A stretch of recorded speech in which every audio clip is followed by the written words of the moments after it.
உங்களுக்கு ஒண்ணு தெரியுமா? இந்தியால அதுவும் குஜராத்லயும் உத்தரப்பிரதேசத்திலையும் கடந்த 5 ஆண்டுகள்ல கிட்டத்தட்ட 65 லட்சம் மாணவர்கள் பள்ளிக்கு செல்றத நிறுத்தி இருக்காங்க. இதுல குஜராத் முதலிடத்திலையும் உத்தரப்பிரதேசம் 2வது இடத்துலயும் இருக்கு. இத நான் சொல்லல, அரசாங்கம் பாராளுமன்றத்துல கொடுத்த தகவல் தான் இது.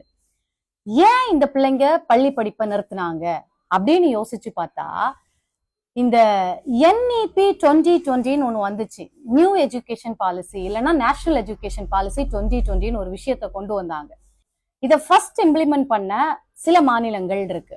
அந்த பட்டியல்ல வரக்கூடிய மாநிலங்கள்ல குஜராத்தும் இருக்கு, உத்தரப்பிரதேசமும் இருக்கு.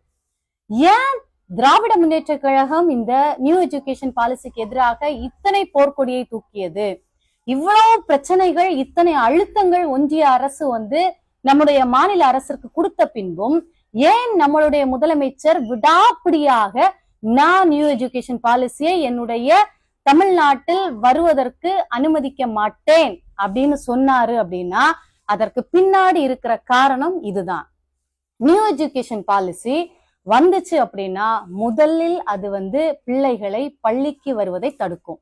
ஏன் அப்படின்னா, 3வது கிளாஸ் பிள்ளைக்கு பொது தேர்வு, 5ஆம் வகுப்பு பிள்ளைக்கு பொது தேர்வு, 8ஆம் வகுப்பு பிள்ளைக்கு பொது தேர்வு, 10, 12 நமக்கு தெரியும். ஓகே, 3ஆம் வகுப்பு பிள்ளை பொது தேர்வுல என்ன எழுதும்? 5ஆம் வகுப்பு பிள்ளை பொது தேர்வுல என்ன எழுதும்?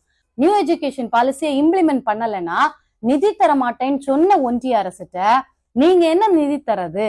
நான் எங்களுடைய மக்களுக்கு, நான் என்னுடைய பிள்ளைகளுக்கு நிதி கொடுக்குறேன்ட்டு 2025-26 நிதியாண்டுல தமிழ்நாட்டுல இருந்து நம்மளுடைய தமிழ்நாடு பள்ளி மாணவர்களுக்கு மட்டும் ஒதுக்கி இருக்கிற நிதி கிட்டத்தட்ட 46,000 கோடி, 46,767 கோடி, நான் சரியாக சொல்றதாக இருந்தால்.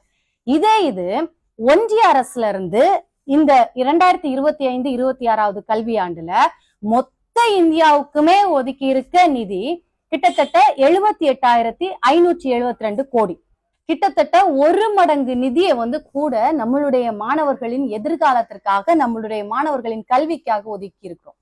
என்னைக்குமே கொள்கையில் துளி கூற சமரசம் செய்து கொள்ளாத திராவிட முன்னேற்ற கழகம், இந்த திமுக அரசு இந்த விஷயத்துல ஏன் நிறைய பேர் கேட்டாங்க, ஏன் நியூ எஜுகேஷன் பாலிசி தானே வந்துட்டு போட்டு, என் பிள்ளைங்க 3 மொழி படிச்சுட்டு போட்டு நியூ எஜுகேஷன் பாலிசி வந்தா இந்த திமுக காரங்களுக்கு என்ன, திமுக காரங்களுக்கு இதேதான் வேலை அப்படின்ட்டு நிறைய பேர் பேசினாங்க.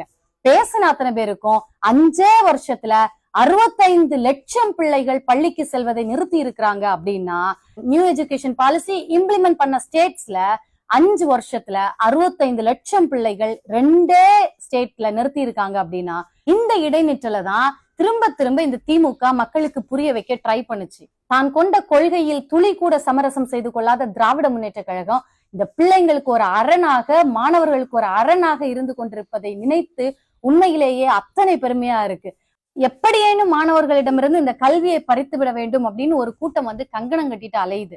உனக்கு என்ன வந்தாலும் பரவாயில்ல, நான் பாத்துக்கிறேன், நீ படிக்க மட்டும் செய் அப்படின்ட்டு மாணவர்களுக்கு சொல்லிக்கொண்டு இன்று தமிழ்நாடை எல்லை சாமியாக காவல் செய்து கொண்டிருக்கிறாரே ஒரு தலைவர். மாணவர்களும் மாணவர்களுடைய பெற்றோரும் இப்படிப்பட்ட ஒரு முதல்வருடைய கரத்தை இருக்க பற்றிக் கொள்ளுங்கள்.